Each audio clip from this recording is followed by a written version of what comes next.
Ce l'abbiamo fatta! Abbiamo comprato il nostro nuovo furgone da camperizzare. In questo video vi faremo vedere quali sono le 7 cose alle quali fare occhio quando acquistate un nuovo mezzo.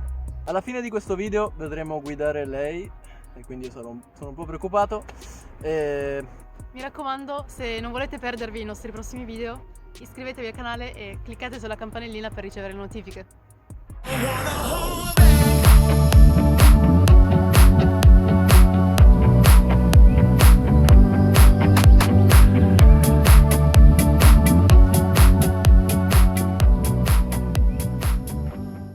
Allora, la primissima cosa da fare quando si va a vedere un mezzo usato, quindi un'auto, un furgone che sia, è la cosa più difficile, cioè frenare l'entusiasmo, perché diciamo che siamo presi da alcune emozioni che non ci fanno notare i difetti e quindi il mezzo in maniera oggettiva.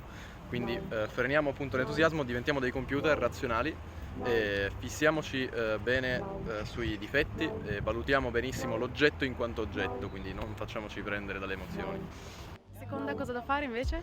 Allora, adesso che siamo dei computer, quindi razionali, non ci facciamo fregare dalle nostre emozioni, arriviamo, osserviamo prima il mezzo da lontano, visto che arriveremo appunto da qualche parte arriveremo, e fermiamoci un attimo prima di avvicinarci e valutiamo un attimo il suo stato generale. Valutato un attimo il suo stato generale, la prima cosa da fare è farci un bel giro attorno a 360 gradi.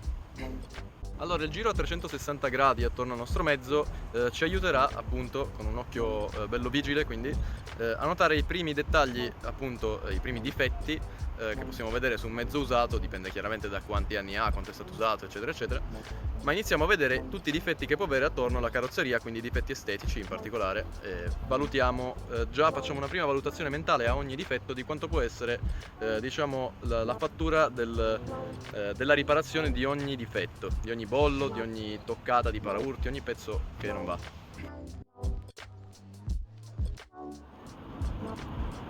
Ok, chiaramente io quando l'abbiamo fissato avevo già fatto questo giro, quindi era solo, diciamo così, d'esempio. Però comunque dopo aver fatto il giro a 360 gradi abbiamo comunque cominciato a notare dei difetti. Allora, diciamo che il nostro mezzo è piuttosto recente, però alcune volte non significa niente, nel senso che comunque è chiaro, un mezzo del 2021 può comunque aver avuto delle disavventure, chiamiamole così. Può darsi che uno in fase di parcheggio abbia toccato, soprattutto con questi furgoni diciamo molto grandi da 6 metri, oppure comunque H3, quindi con un tetto molto alto, e appunto con un H3 osserviamo bene, teniamo bene d'occhio diciamo il tetto, se non ha avuto colpi o cose del genere. Quindi avendo 6 metri di furgone diamo anche un'occhiata appunto al retro, ai sensori di parcheggio, a queste cose qui che comunque possono risultare un po' carucce quando si tratta di sistemarle. Per capire se il conducente del nostro furgone, anche se recente, è stato diciamo parsimonioso durante i parcheggi, oppure se non ha avuto anche disavventure, magari qualche incidente, possiamo notare questo piccolo dettaglio che vabbè non è la risposta a tutto, però possiamo notare se la targa ha delle pieghe strane o comunque se la targa è perfettamente dritta. Questo indicatore potrebbe rivelarci qualcosa in più delle sue disavventure durante parcheggi o magari anche incidenti. Tendenzialmente diciamo che la targa non viene cambiata anche se il paraurti è stato distrutto, quindi magari uno cambia il paraurti ma rimette la targa vecchia, e se ha dei segni strani o delle pieghe strane diciamo che può essere un buon indicatore per dire che quel mezzo potrebbe aver rotto il paraurti o comunque ha avuto qualche danno del genere. Qual è invece la terza cosa da guardare? Allora, la terza cosa da guardare, diciamo che adesso ci concentriamo di più sulla parte inferiore del furgone e anche su dove è parcheggiato il furgone. Allora, cosa intendiamo su dove è parcheggiato il furgone? Diciamo che se noi arriviamo magari in un rimessaggio dove stiamo andando a vedere il nostro furgone e vediamo che il furgone è rimasto parcheggiato lì in quella zona per più di un tot di tempo, che adesso può essere più di qualche ora o magari giorni, sarebbe opportuno quando viene spostato il furgone notare a terra se c'è qualche chiazza, qualche macchia, qualche liquido. Questo già può essere un indicatore sul fatto che magari il motore può avere delle perdite più o meno importanti che siano, poi le andremo a vedere. Invece per quanto riguarda la parte inferiore del motore, come stavamo dicendo, ci riferiamo alla ruggine, al sottoscocca. Diciamo che su furgoni più recenti come il nostro è meno probabile trovare ruggine, ma non impossibile. Dipende anche. Facciamo una valutazione sulla zona dove andiamo a vedere a visionare il nostro mezzo, perché zone di mare, zone più umide, zone dove c'è il sale, la corrosione è più importante, può essere più importante, quindi è più probabile notare delle zone arrugginite piuttosto che no. Quindi diciamo che ci dobbiamo concentrare di più su certe zone del sottoscocca dove è più probabile trovare dell'ossidazione. Quali? Ad esempio, in particolare nei furgoni meno recenti, diamo sempre un occhio ai passaruota, dove le ruote appunto fanno schizzare del pietrisco, cioè quindi sempre la parte più soggetta diciamo a colpi e cose del genere che possono scalfire la parte protettiva del metallo, quindi esporre il metallo all'ossidazione, all'ossigeno, all'acqua e alle intemperie e tutto quanto. Quindi è più facile, è più probabile trovare dell'ossidazione in queste zone qui, avanti e anche dietro. Allora, un altro tallone d'Achille per quanto riguarda la ruggine come zona nei mezzi in generale è la parte, quindi i punti da cui vengono alzati i mezzi col crick oppure dal ponte del meccanico. Perché appoggiando il crick sempre in quella zona lì, oppure mettendo appunto il ponte, i bracci del ponte in quella zona lì, andiamo a scalfire la parte sempre protettiva, quindi può essere l'antirombo piuttosto che la zincatura eccetera, la parte protettiva della lamiera, e quindi soprattutto nei mezzi vecchi è più probabile trovare della ruggine, quindi guardiamo sempre bene tutta la parte del telaio dove appunto potrebbe essere stato sollevato il mezzo. La quarta cosa invece riguarda gli interni, quindi cosa dobbiamo guardare all'interno del nostro mezzo? Ok, adesso a questo punto possiamo entrare all'interno del nostro mezzo. Prima di entrare comunque valutiamo anche una cosa, un aspetto, controlliamo le portiere, guardiamo sempre lo spazio che sia diciamo pressoché simile in tutti i punti, perché così può essere un indicatore anche di queste zone qui, può essere un buon indicatore per dirci se ha avuto o meno degli incidenti che non ci sono stati detti ovviamente durante la pista. Comunque, ok, apriamo la portiera e per prima cosa iniziamo a notare diciamo il primo impatto quale sarà? Quello del sedile guida. Ok, il sedile guida è un libro aperto. Se non l'hanno cambiato, diciamo che qui abbiamo una storia, ci racconterà una storia questo sedile. Allora diciamo che il nostro mezzo è sempre recente, quindi vale fino a un certo punto quello che dico, perché chiaramente è un mezzo che è stato poco usato, ha poco da raccontare, giustamente. Ma un mezzo di una certa età, il sedile guida, allora dalla spallina, da questa sponda, dalla stoffa stessa, ci dice quanti chilometri può aver fatto e non solo, in che modo li può aver fatti. Allora, a proposito di chilometri, diciamo che non è che c'è una soglia di chilometri sopra la quale non bisogna acquistare per forza, perché no. Diciamo che a volte 100.000 chilometri possono essere stati fatti in maniera tale da usurare un mezzo quanto 300.000 chilometri fatti in un altro modo. Che cosa voglio cercare di dire? Diciamo che 300.000 chilometri, adesso per dire dei numeri, diamo i numeri, fatti in autostrada, velocità costante, fatti in un certo modo, ok?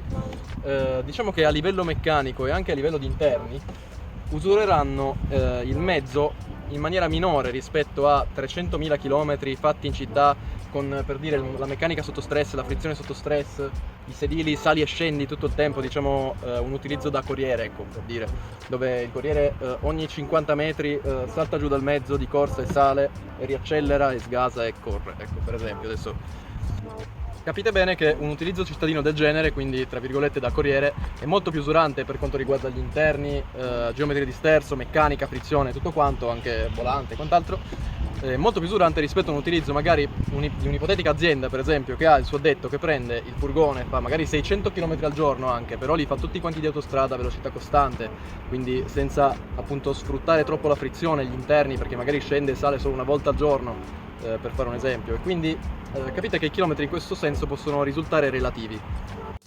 Quindi teniamo conto dei chilometri che ci vengono riferiti, poi se riusciamo chiediamo appunto una storia più dettagliata possibile del nostro mezzo, quindi cerchiamo di capire che utilizzo hanno fatto del mezzo e uniamo le cose a quello che vediamo. Quindi iniziamo a notare il volante, per esempio, stavamo dicendo prima il sedile, iniziamo a notare, per dire, la spallina, per dire questa sponda qui, quanto è usurato anche per quanto riguarda la stoffa e quanto è usurata anche l'imbottitura. Ok, osservato il sedile, saltiamoci su, iniziamo a notare ad esempio il volante, dicevamo prima, l'usura del volante, se può corrispondere o meno al chilometraggio che ci è stato detto e alla storia anche che ci è stata riferita, perché il chilometraggio appunto non è tutto, abbiamo detto. Il pomelo del cambio e anche i pedali, frizione, freno, acceleratore, tutto quanto. Diciamo che se riusciamo a costruire una storia del mezzo con anche quello che vediamo e corrisponde, è una buona cosa, perché il venditore potrebbe essere sincero, un venditore sincero è oro. La quinta cosa da guardare invece riguarda la meccanica. Ok, allora a questo punto direi che abbiamo fatto, diciamo, le nostre valutazioni. Inseriamo la chiave, fate attenzione a non avere la marcia inserita, e mettiamo in moto. Ok, già può essere un buon segno un motore che parte all'istante. Mi raccomando, pretendete di provare l'accensione, la prima accensione a freddo. Allora, questo perché diciamo che per molti aspetti, vabbè, adesso dovrei spiegarmi come funziona un motore termico, però in questo caso, senza dilungarci troppo, diciamo che a freddo vengono più in risalto i difetti della meccanica, quindi se ha dei problemi di compressione, ad esempio, per quanto riguarda valvole, per quanto riguarda l'accensione, quindi tutto l'aspetto elettrico, candelette, candele, vabbè, adesso non ci dilunghiamo troppo. Comunque a freddo possiamo notare dei difetti in più, magari a freddo potrebbe girare a 3, magari a caldo no, magari a freddo ha dei problemi, altri tipi di problemi che adesso non stiamo a elencare. Comunque provatelo sempre a freddo la prima accensione. Chiaramente noi l'abbiamo acquistato, quindi la meccanica in questo caso è perfetta, l'ho esaminata bene. Adesso scendiamo e vediamo cosa c'è da guardare nel vano motore col motore in moto.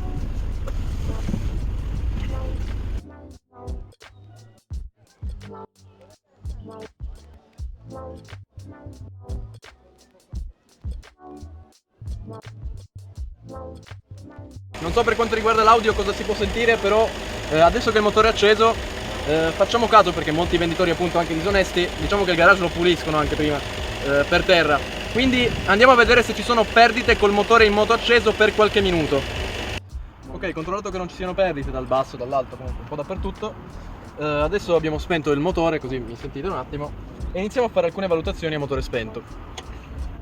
Ok, la prima considerazione da fare è, diciamo, una controllata generale dei livelli. Quindi una volta che l'avete scaldato, anche guardate acqua, quindi refrigerante, olio dei freni, vabbè, e olio motore. Quindi guardate la stina, come si controlla? La si tira fuori, la si pulisce bene, la si inserisce di nuovo, la si tira fuori e si controlla. Chiaramente ci saranno dei due segni e la quantità d'olio deve stare tra quei due segni lì. Più o meno tra un segno e l'altro ci sarà 1 litro, 1 chilo, diciamo così. Quindi valutiamo se non è sì. Anche se vi è stato detto che il tagliando è stato fatto da poco su un motore diesel, non vi spaventate se lo notate più scuro rispetto a un motore benzina, perché è normale. Diciamo che però potete avere un briciolo in più di accortezza toccando l'olio, sentendo se effettivamente è piuttosto viscoso, e sentire anche con le dita, diciamo, se c'è dello sporco dentro, chiamiamolo così, una sorta di polverina, si potrebbe sentire se è tanto vecchio, e potrebbe risultare anche molto meno viscoso se è tanto vecchio, tanto usurato. Comunque questa è una piccola accortezza che potete avere. Una delle chicche che ho imparato anch'io stando con Michele riguarda il tappo dell'olio, ovvero bisogna sempre verificare, aprire il tappo dell'olio e verificare che non ci siano cose strane sopra, più o meno, cioè che appunto sia nero, sia del colore originale, non ci siano emulsioni, quindi colori, diciamo, strani. Ancora molto da imparare. Però ci siamo quasi. Quello che voleva dire Inde comunque è un'ottima accortezza da tenere in considerazione. Apriamo il tappo dell'olio, una volta che anche il motore è bello caldo, è stato bello scaldato, e facciamo alcuni test, diciamo così. Vabbè, qui possiamo sempre sentire la viscosità dell'olio, che vabbè. Sentiamo l'odore dell'olio. Non dovrebbe, se è stato fatto da poco il tagliando, sapere troppo di carburante o cose del genere, perché l'odore del carburante, soprattutto su un motore che magari sentite un po' spompato, può essere un sintomo di problemi relativi, diciamo, alla compressione. Non stiamo a indagare troppo, non stiamo a precisare troppo questa cosa, perché sennò la facciamo lunga. Controllate anche che non abbia emulsione il tappo. Emulsione significa che potremmo trovare, diciamo, una pastazza bianca o cose simili, che è un brutto sintomo. Può essere uno scambio di acqua con l'olio, e questa cosa qui potrebbe costarvi cara, potrebbe essere un problema alla guarnizione della testata, anche altri elementi che adesso non stiamo a citare. Comunque, ok, chiudiamo il tappo dell'olio.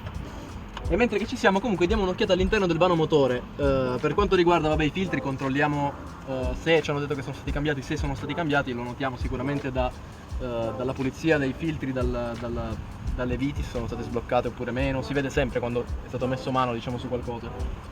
E poi un'altra cosa che possiamo notare all'interno del vano motore sono i supporti motore, e sono anche le traverse che vediamo del telaio all'interno, quindi che fanno parte del muso, che ci raccontano se il mezzo ha avuto delle botte o meno frontali.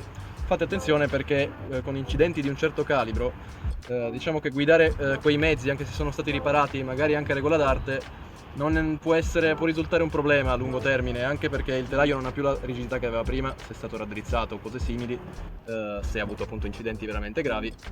E possono anche esserci altri problemi, magari anche relativi alla meccanica che non lavora bene, per quanto riguarda diciamo la geometria di sterzo, per quanto riguarda tante cose, tanti aspetti.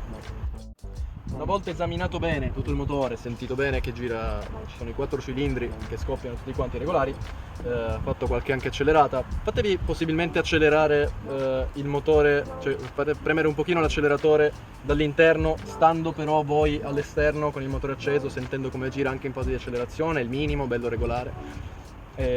Invece se trovate delle perdite, dei problemini così, valutate bene da dove arriva quella perdita d'olio, per esempio, che potrebbe arrivare magari dal coperchio punterie, il classico, oppure da una guarnizione molto semplice da cambiare, perché potrebbe giocare a vostro favore un difetto semplice da riparare. Può giocare a vostro favore perché magari potete trattare sul prezzo, ottenere il mezzo a un prezzo inferiore e magari riparare questo problemino con pochi spiccioli.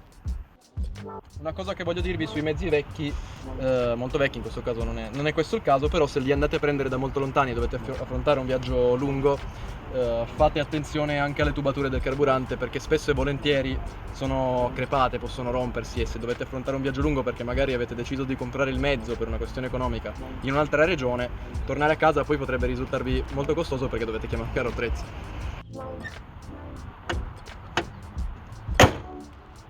Il punto del numero? Il punto del numero? Adesso è il momento del numero. 6. Allora il stesso numero è il cassone, quindi la nostra futura casa mobile. Diciamo che qua ce ne sono un po' di cose da dire, però partiamo dai mezzi vecchi, ecco. Allora, nei mezzi vecchi ma anche non troppo, diciamo non recentissimi, guardiamo sempre appunto la ruggine, perché quello lì è la... Allora, in particolare qui dentro, se il mezzo non è recentissimo, diciamo così, dobbiamo controllare sempre la ruggine, che quella lì è una maledizione per tutti i mezzi. Qua dentro guardiamo di nuovo i passaruota, ok? I passaruota sia da fuori che da dentro tenderanno a marcire perché ci sono diverse zone che possono aprirsi, chiaramente qua dentro è sempre un furgone, quindi possono caricarci, che ne so, moto, attrezzi pesanti, cose simili, che possono andare a danneggiare comunque l'ambiente, anche nel senso comunque i passaruota comunque sono in mezzo alle scatole, quindi verranno sicuramente toccati, danneggiati, graffiati, e quindi esponiamo sempre il ferro alle intemperie, diciamo così, all'ossigeno, all'acqua, alle solite cose, all'umidità. Quindi controlliamo il pianale anche dalla ruggine, perché molti furgoni magari sono stati usati senza protezioni di legno, senza niente, e appunto sempre caricando su del materiale possiamo aver scheggiato la vernice, protezioni varie, e quindi sempre la stessa storia che esponiamo il ferro alla ruggine. Pretendete, se il mezzo soprattutto è di una certa età, di togliere la protezione in legno e quindi i pianali e cose simili, per controllare tutto quanto bene, soprattutto se il mezzo appunto non è recente. Molto spesso all'interno riusciamo a comprendere se sono stati trasportati dei mezzi pesanti, moto, cose simili, con manubri eccetera, in malo modo, che possono aver danneggiato proprio dall'interno la struttura, tant'è vero che molto spesso fuori nei furgoni che sono stati utilizzati da furgoni possiamo notare dei bolli al contrario, che sono appunto stati fatti dall'interno. Quindi controlliamo bene la struttura portante, che non sia stata danneggiata, piegata o restaurata, diciamo così, restaurata magari messa su ammazzate perché l'hanno fatta rientrare con qualche cosa troppo grossa, trasportata in malo modo, che ha sbattuto da tutte le parti. Quindi controllate comunque il telaio, che tutte le saldature, tutte le punzonature, tutto quel genere di... perché queste qua sono saldature a punti, siano salde, perché non vogliamo dei mezzi che fanno casino, lamiere che sbattono, giusto? Controllate queste cose qui, controllate la ruggine, controllato anche il tetto, perché molto spesso negli H3 prendiamo botte e cose simili, quindi negli H3 controlliamo anche le strutture in alto. Ok, controllati questi aspetti qua, possiamo passare, vabbè, l'ultima questione secondo me all'interno del cassone, che possono essere i portelloni, soprattutto negli H3, che i portelloni risultano molto più ampi, e quindi controlliamo bene se la chiusura è bella fluida, e se non abbiamo spiragli di luce o cose simili, perché magari ha preso qualche botta, è molto facile che questo portellone tocchi, perché facendo le curve diciamo che negli angoli soprattutto 90 gradi molto spesso capita di toccare i portelloni laterali, soprattutto a destra, perché è la zona dove si vede meno, diciamo, quanto stiamo sterzando, quanto stiamo andando contro qualcosa, diciamo qualche angolo. Quindi controlliamo che si chiuda bene, e vedete qua non c'è neanche uno spiraglio. Apritelo, sentite quanto può essere fluido. Diciamo che se è bello fluido tendenzialmente non ha preso troppe botte, quindi può andare bene e si chiuderà bene. Poi vabbè, anche i portelloni si possono cambiare, non è un problema, ma valutate queste cose, questi aspetti, soprattutto per il prezzo. Mettiamo caso che di là abbiamo un bollo o cose simili, possiamo tirar giù il prezzo, soprattutto sul mezzo datato, e magari troviamo il portellone a poco, magari è uno sfascio, chi lo sa, e quindi abbiamo tirato giù, che ne so, magari anche 1000 euro, adesso per sparare una cifra, e magari noi lo ripariamo con 200, quindi fate occhio a queste cose. Se avete già in mente, diciamo, la disposizione della vostra casetta, le vostre utenze e quant'altro, quindi anche magari l'impiantistica, fatevi già un'immagine mentale di quello che andrete a mettere nel vostro furgone, anche per capire se è adatto a voi e alle vostre esigenze, quindi visto che noi stiamo parlando di camper, valutate anche questo aspetto quando andate a vedere, non so, lo stivaggio, piuttosto che adesso magari mi visiono qui il bagno piuttosto che lì, piuttosto che una panca qui piuttosto che là, oppure la cucina di qua oppure di là, e quindi vediamo se è adatto anche come dimensioni e come forma. Siamo arrivati al 7° punto, non meno importante, guiderà Ind. Quindi io sono preoccupato come sempre, ma lei ormai non me lo fa più guidare questo furgone. Io guido benissimo questo furgone. Vabbè, gli piace troppo questo furgone, allora niente, lo guiderà lei. Allora, prima del test drive, cioè poco prima diciamo, giriamo il quadro e facciamo un piccolo test anche di tutti gli aspetti elettrici, di tutte le componenti elettriche che soprattutto nei mezzi più recenti sono a bordo del nostro furgone. Quindi in questo caso dobbiamo provare gli specchietti elettrici, i vetri, gli alzacristalli elettrici, dobbiamo provare la radio, dobbiamo provare poi una volta in moto il climatizzatore, tutto quello che può essere soggetto comunque a rotture, quindi che ne so, le luci, tutte queste cose qui. Chiaramente non saranno magari riparazioni costose per noi, ma saranno un pretesto per trattare sul prezzo sempre. Ok, metti moto. Ok.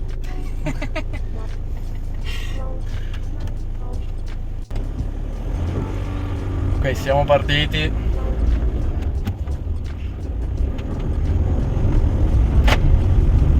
Stai piano. No, andando piano.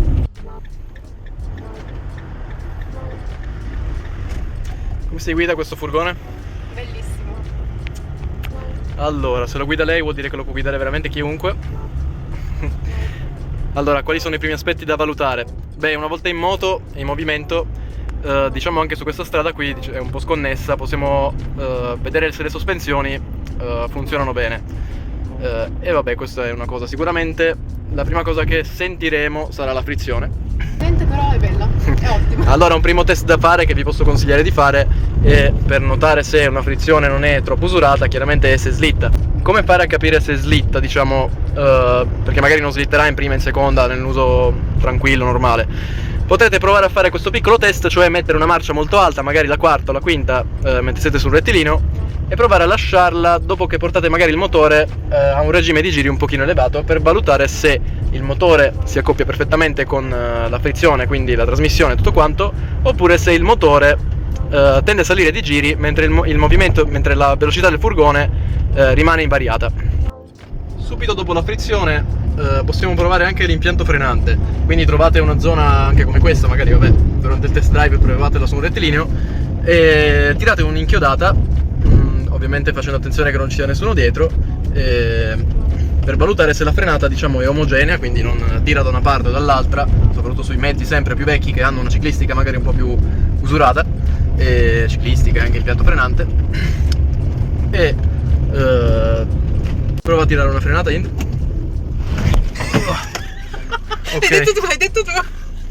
Questo qua frena molto bene, mi ha fatto uscire l'anima dal corpo, quindi direi che Me l'hai chiesto tu, funziona bene però. sì, perfettamente, anche le cinture funzionano bene. Ok, diciamo che l'impianto frenante qui l'abbiamo provato, è a 4 dischi questo qui, quindi è molto prestante. Nei mezzi più vecchi magari dietro troviamo i tamburi, neanche tanto vecchi, quindi parliamo di magari del 2000, 2005, 2010 anche, dipende comunque dalle prestazioni, dal peso e quant'altro. Se riuscite ad arrivare a controllare attraverso i cerchioni delle ruote, diciamo, i freni, controllare i dischi e le pastiglie, diciamo che non fa male capire che usura ha, soprattutto il disco, che è la cosa un pochino più costosa, e poi anche in seguito le pastiglie, è sempre un cambio in meno da fare.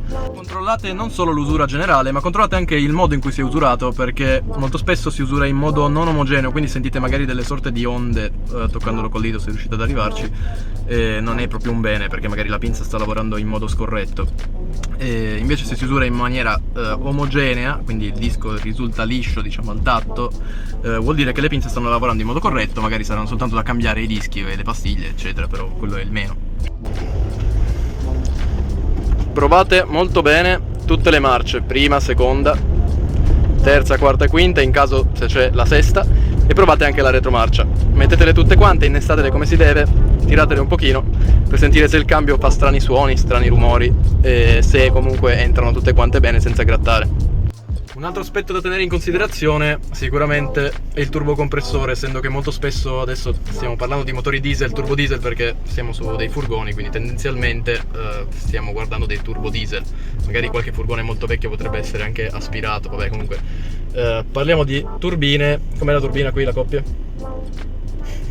Allora, diciamo che la turbina è un elemento piuttosto delicato, e oltre ad essere delicato è anche piuttosto costoso. Quindi controllate, vabbè, nella fase prima, diciamo, nel controllo del motore, se ha delle perdite, ma quello l'abbiamo già detto, e soprattutto, vabbè, a parte i suoni che potrebbero dare delle indicazioni, diciamo, ma quello è il meno, sentite se la coppia erogata è un bel calcio nel culo a un certo numero di giri, ok? Questo potrebbe essere un sintomo di una turbina sana, una turbina che sale, diciamo, in fretta come pressione, piuttosto che una turbina magari già bella che usurata, magari del tutto andata, che magari da dietro vedete una bella fumata azzurra in fase di accelerazione eccetera. E se vedete fumate azzurre in fase di accelerazione può essere la turbina, non è detto che lo sia, comunque potrebbe anche essere di peggio. Quindi controllate bene che il motore abbia una bella coppia a un certo numero di giri, come deve fare un turbo diesel. Chiaramente controllate anche durante una manovra magari la sterzata del mezzo, che sia precisa, che non faccia suoni strani. Se sentite dei suoni, un suono tipo tra, che dici, l'ho fatto bene? Sentite suoni simili, diciamo, quando fate delle manovre molto strette, quindi avete girato lo sterzo da tutto da un lato oppure da tutto dall'altro, e sentite dei suoni simili, come fa il suono? Era così, Michi. Diciamo che potrebbero essere magari dei giunti o piuttosto che altre componenti che comunque sono cambiabili, però hanno il loro costo. Valutate bene, magari potrebbe essere una cuffia rotta nel tempo che ha fatto entrare della sporcizia all'interno del giunto, dei giunti omocinetici che ci sono alle estremità dei semiassi. In caso di trazione posteriore controllate anche il differenziale posteriore, che non abbia perdite, che non faccia dei suoni strani. Magari mettete una prima, provate ad andare avanti e poi magari andate indietro e sentite dei suoni strani, dei giochi strani e cose simili. Ok, finalmente ci siamo fermati, così sono più tranquillo. Non sei molto gentile, Michele. Sono una brava guidatrice. E voi l'avete visto? No, è bravo, è bravo. Sì, fatto, Sì, è bravo, è bravo. Vabbè, per concludere un attimo, ci siamo dilungati, però se avete dubbi, se avete curiosità, qualsiasi altra cosa, scrivetecela nei commenti, così a mano piano piano rispondiamo, e al massimo possiamo fare un altro video con diciamo spiegazioni più specifiche. Sì, per quanto riguarda la meccanica e tutto questo genere di cose qui, possiamo essere anche molto più specifici, ma in questo video non ci sembrava il caso. Però se volete che approfondiamo qualche cosa in particolare non c'è nessun problema, possiamo farlo, e scrivetecelo pure. Buoni chilometri e fate delle buone trattative, mi raccomando.